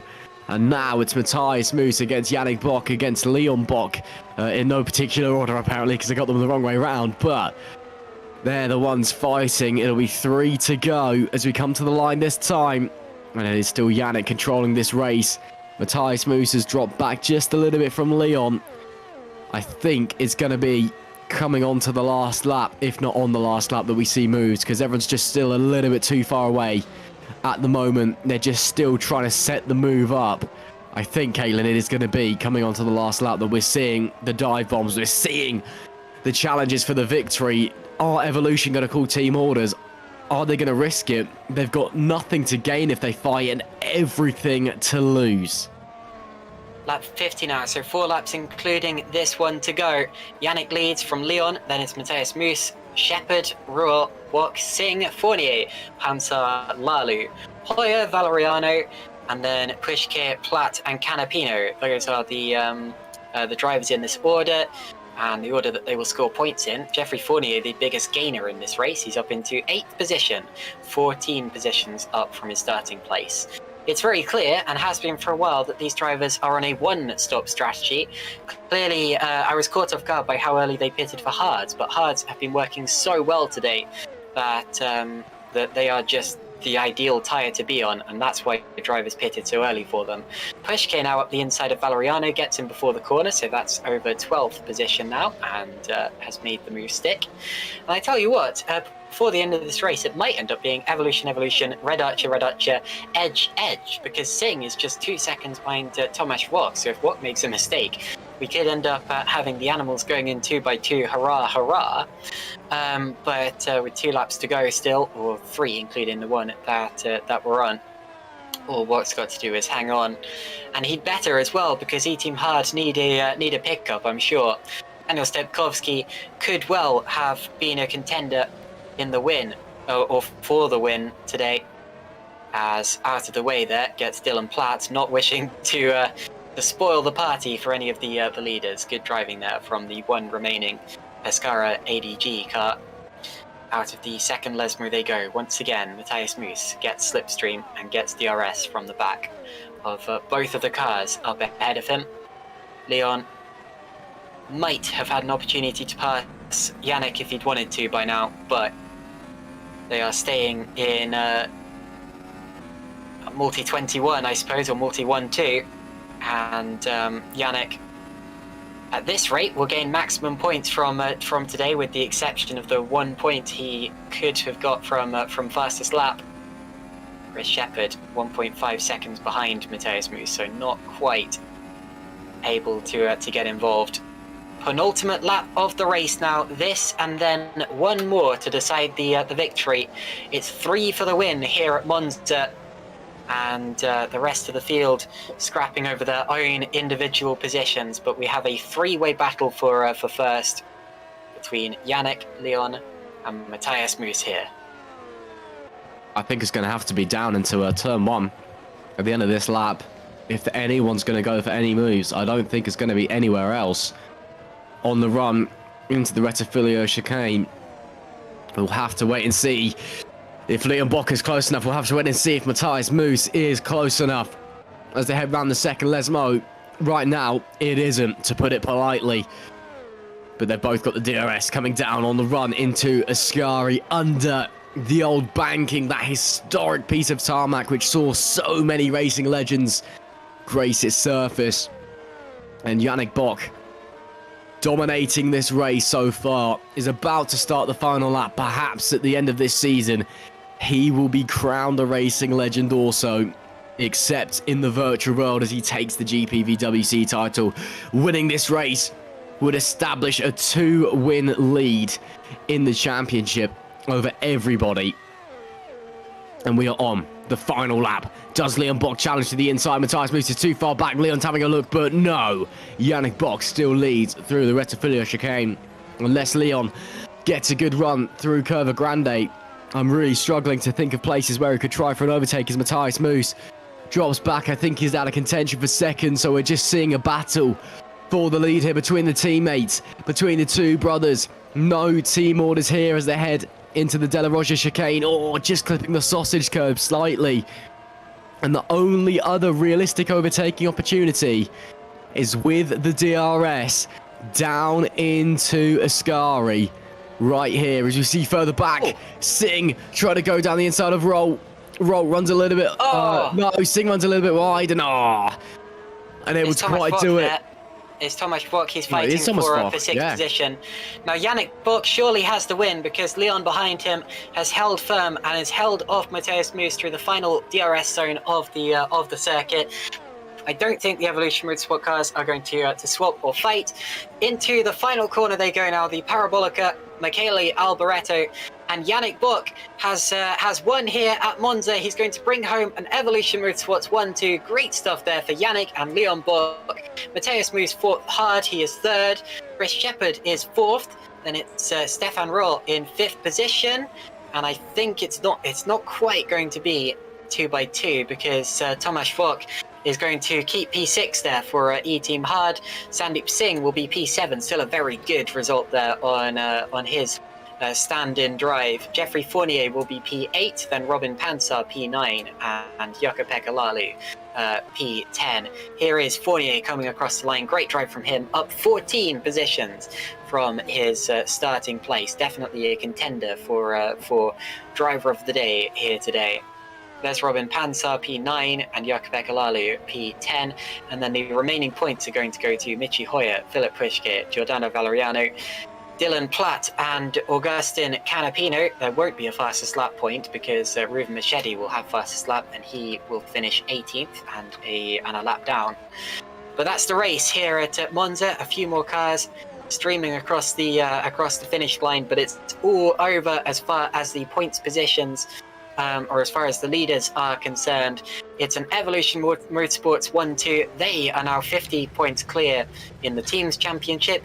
Yannick is 50 points clear in the Drivers Championship.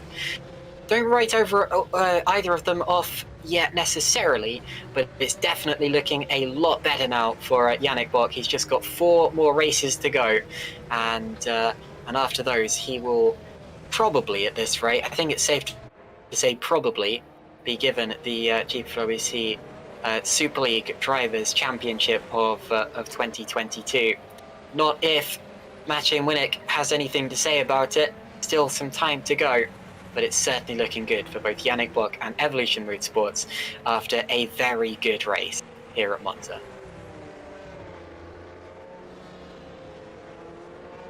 Ross, what do you make of that finish, eh? I was saying something there, and I've accidentally muted my microphone. I do apologise. It was a great finish. Okay. I've not been very well. I've been on and off coughing, so I've been trying to mute myself so we don't disturb everybody at home. So I do apologise for that. But yeah, what a great race we've just seen.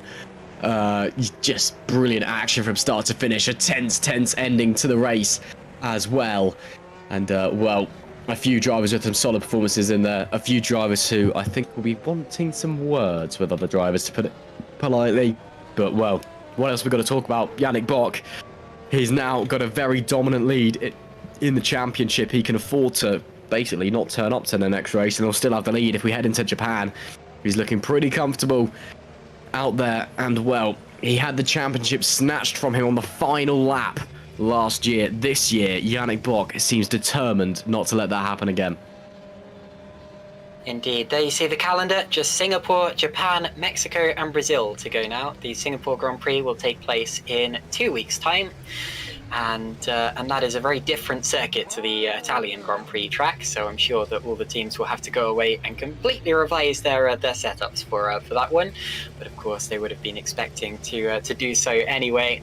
Maciej Munich will hopefully be back with us, and hopefully we'll fight to the end of this championship. Yannick Bock, of course, will be back, as will Leon Bock, and will continue to fight as hard as they ever have done in GPVWC. And then we will close out the championship in just over or just under 2 months at the Brazilian Grand Prix. And you will not want to miss any of the remaining 4 races of this championship, because even though the titles themselves appear to be nowhere near as closely contested as they were before this race, at least, those are still 3 circuits that always provide good racing in real life and in simulators. The Japanese Grand Prix has been wet the last few years, so I wonder if it's going to be dry this year. There's at least been wet. There's at least been 1 wet race over all of the categories, I believe, the last 3 or 4 years now. So we'll have to keep an eye on that one. But like I said before, Singapore up next. And the reason I'm waffling a bit right now is because no one's come into the interview room. So normally we can just hand straight over to whoever wants to talk. But I think all of the drivers have to get their breath back after that. We had a three-way fight for the win in the closing laps, and that's possibly why none of our podium finishers have come into the interview booth. But yeah, no one to speak to yet, Ross. Shame. Yeah, it is a shame, but it's how it is sometimes. Well, yeah, apparently no one likes us anymore. That's a shame. But yeah, no, big shame there in no one to come along. Please do come along. We do like interviewing you. I know it sounds weird. But yeah, no, all in all, I think a very successful race there for some people. A very strong race there as well, for a lot. And yeah, ultimately a very enjoyable race to be watched in the commentary booth. Some slightly poor driving standards, though. I'm sure that some of the stewards are going to be quite busy over the next couple of days. If the drivers do want to file a report, they have to do it in the next 48 hours from the finish of this race. And I have a good idea of some of the drivers who will be sliding into the stewards' DMs. But anyway, we'll see how those have unfolded when we get to the Singapore Grand Prix, and take note of who's dropping down the grid or whatever. But yeah, hopefully we don't see another incident like the incident that we saw earlier on in this race. It got very nasty. You could tell that some of the drivers out there weren't very pleased with each other. And normally when that happens, they can sort it out like adults and maybe lodge a complaint to the stewards or something. But when we see drivers taking it into their own hands and having accidents like that, it's never a nice thing. At least at the front, we got a very good, very clean race. The top 5 or 6 actually, who were racing pretty much the whole way through, very clean, gave each other enough space.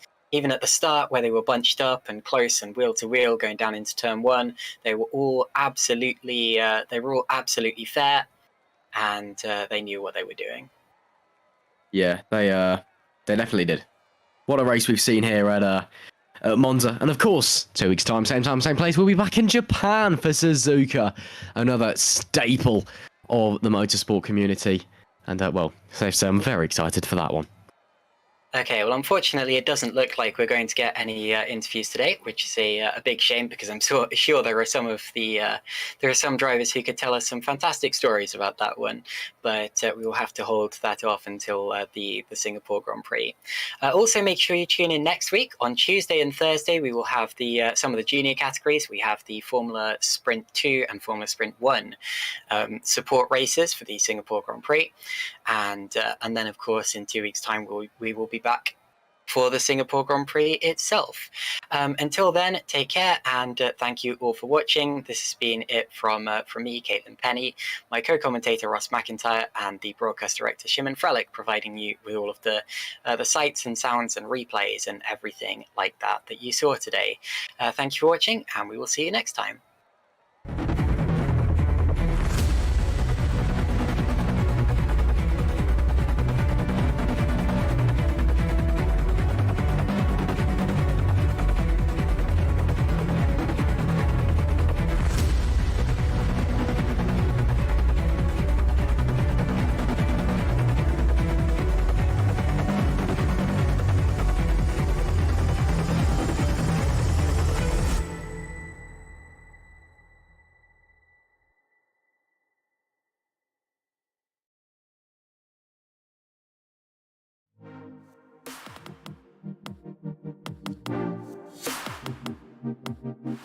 bye.